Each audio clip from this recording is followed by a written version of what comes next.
नवी मुंबईतील सानपाडा हायवेवरील बस स्टॉपजवळील चेंबरचे झाकण पूर्णपणे तुटलेल्या अवस्थेत असून त्यामुळे या ठिकाणी मोठा अपघात होण्याचा धोका निर्माण झाला आहे। या भागातून दररोज हजारो नागरिक आणि वाहने ये-जा करत असताना स्थानिक प्रशासन आणि रस्त्याचे कंत्राटदार मात्र याकडे पूर्णपणे दुर्लक्ष करत आहेत। झाकण नसल्याने चेंबर उघडं पडलं असून पादचाऱ्यांसह दुचाकी स्वारांसाठी हे ठिकाण धोकादायक बनलेलं आहे। विशेषतः रात्रीच्या वेळेस या ठिकाणी अपघात होण्याची शक्यता अधिक असते, कारण पुरेशा प्रकाश व्यवस्थेचा अभावही आहे। स्थानिक नागरिकांनी वारंवार तक्रार करूनही कोणतीही कारवाई झालेली नाही।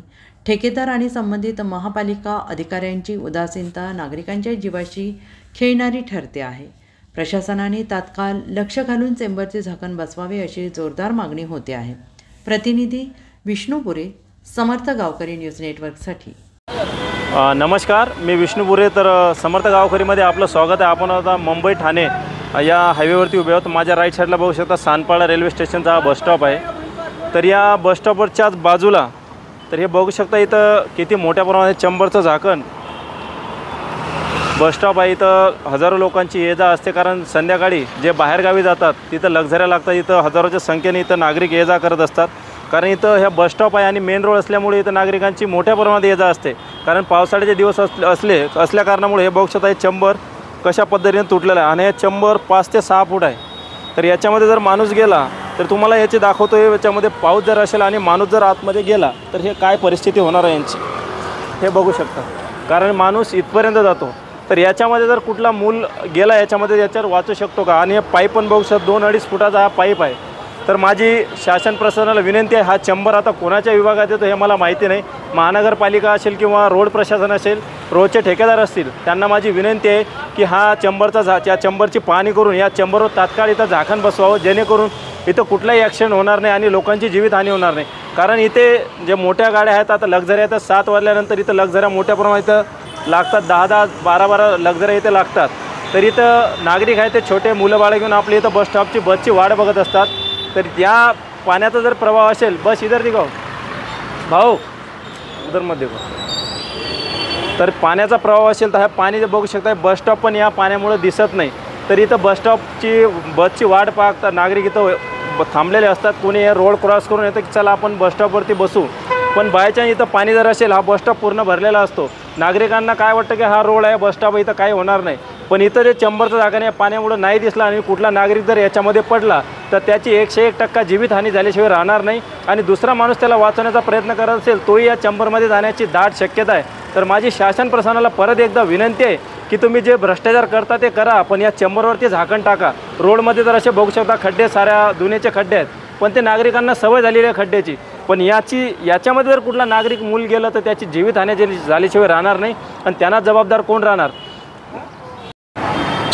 तर बघू शकता इथं नवी मुंबई महानगरपालिका पण असेल, करोडो रुपयाचा कारोबार आहे नवी मुंबई महानगरपालिकेचा, आणि रोड प्रशासन पण असेल, त्यांचेही करोडो लाखो रुपयाचे टेंडर पास होतात। असे रस्त्यावर तर खड्डे आहेतच, पण यांची सिस्टम बघू शकता किती चांगल्या पद्धतीने इथं हे बांधलेले आहेत कॅरी बॅग, कारण नागरिकांना हे दिसावं म्हणून। हे जर कॅरी बॅग पाण्यात जर वाहत गेली आणि ह्या गाडी कोणाला दिसली नाही तर सरळ याच्यामधून जो माणूस येईल तो याच्यामध्ये पडल्याशिवाय राहणार नाही। आता काही कस्टमर इकडे पण उभे राहतात, कारण इथं गर्दी असतो, संध्याकाळी लक्झऱ्या उभ्या असतात, गाड्या उभ्या असतात, मोठ्या प्रमाणात ट्रॅफिक असते। तर हे दुसऱ्या लाईनमध्ये पण लक्झऱ्या उभ्या असतात, तर काही कस्टमर काही या साईडला उभे असतात।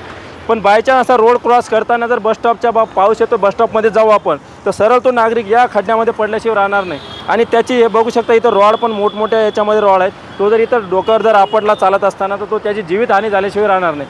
आणि 5 ते 15 वर्षापर्यंतचा जर मुलगा याच्यामध्ये पडला तर तो नागरिकांच्या हातामध्ये लागणार नाही, कारण याच्यामध्ये पाण्याचा प्रवाह खूप मोठा असतो। पाईप पण बघू शकता 2 ते 2.5 फुटाचा तो पाईप टाकलेला आहे। लहान बाळ सहज या पाईपामध्ये त्याचा पाण्यासोबत प्रवाह होऊ शकतो आणि त्याची जीवितहानी होऊ शकते। तर आपल्यासोबत काही नागरिक आहेत, त्यांनी पण इथं एक ॲक्सिडेंट होताना बघितला। तर आपल्यासोबत हे सर, किती दिवसापूर्वी झाला होता ॲक्सिडेंट आणि कुठली गाडी होती? काल एरिटिकाचा टायर गेलेला। जोरात काल एरिटिकाचा टायर गेलेला। तर काय परिस्थिती झाली त्या गाडीची? ती गाडी अडकलेली, परत त्यांना उचलून काढायला लागली। सुदैवाने ते गाडीचा स्पीड कमी असेल म्हणून? स्पीड कमी होता। स्पीड जर काय जोरात असतं तर काय हालत झाली त्या पॅसेंजरची आणि गाडी? टायर निघून पडला असताना गाडी पलटी झाली। तर बघू शकता इथल्या आपल्या नागरिकांनी पण समस्या सांगितल्या। काल इथे गाडीचा ॲक्सिडेंट झाला होता, जेणेकरून त्या गाडीचा स्पीड कमी होता। गाडीचा स्पीड जास्त असता तर ही गाडी मोठ्या पलटी झाली असती आणि मोठी जीवितहानी झाली असती। धन्यवाद। महाराष्ट्राचे सर्वमान्य दैनिक समर्थ गावकरी, अहमदनगर, पुणे, नाशिक, जळगाव, धुळे, नंदुरबार, सोलापूर, कोल्हापूर, सांगली, सातारा, मुंबई, ठाणे, पालघर, रत्नागिरी, रायगड, सिंधुदुर्ग, नांदेड, उस्मानाबाद, बीड, औरंगाबाद, नागपूर, गडचिरोली, भंडारा, गोंदिया, अकोला, यवतमाळ, बुलढाणा येथून एकाच वेळी प्रसिद्ध होणारे एकमेव दैनिक, सर्वसामान्य जनतेचे खुले व्यासपीठ. संपादक आहेत विश्वासराव आरोटे.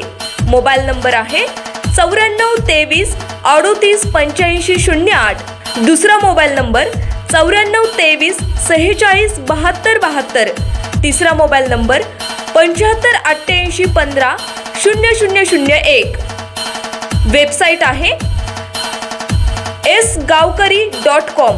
मेल आयडी आहे aklgavkari@gmail.com.